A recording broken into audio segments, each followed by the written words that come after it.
ఓం నమ శివాయ. నందిగామ మండలం నందిగామ గ్రామం శ్రీ సుఖశ్యామలాంబా సమేత రామలింగేశ్వర స్వామి వారి దేవస్థానం అత్యంత ప్రాచీనమైనటువంటిది.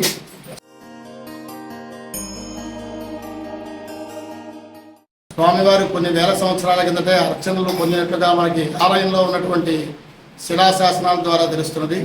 ఆలయం కాలగర్భంలో కలిసిపోగా సుమారు 350 సంవత్సరాల కిందట అమరావతి ప్రభువులు వాసిరెడ్డి వెంకటాద్రి నాయుడు దొరవారి టైంలో ఈ ఆలయం పునరుద్ధరణ గావించబడింది. ఇక్కడ ఉన్నటువంటి అమ్మవారు సుఖశ్యామలాంబ అమ్మవారు కాశ్మీర్ నుండి కన్యాకుమారి వరకు మరెక్కడా లేనటువంటి దేవతగా ఈ అమ్మవారు ప్రసిద్ధి చెంది భక్తుల పాలిట కల్పవృక్షమై విరాజిల్లుచున్నారు.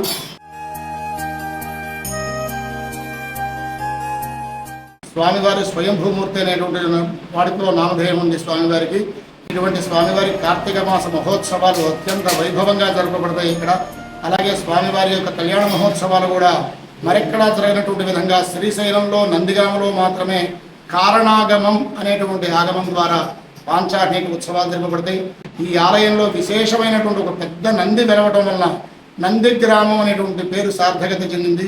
అటువంటి రామలింగేశ్వర స్వామి సుఖశ్యామలాంబ అమ్మవారిని 50 మంది భక్తులందరూ కూడా దర్శించి తరించవలసిందిగా ప్రార్థిస్తున్నాం. ఓం నమ శివాయ.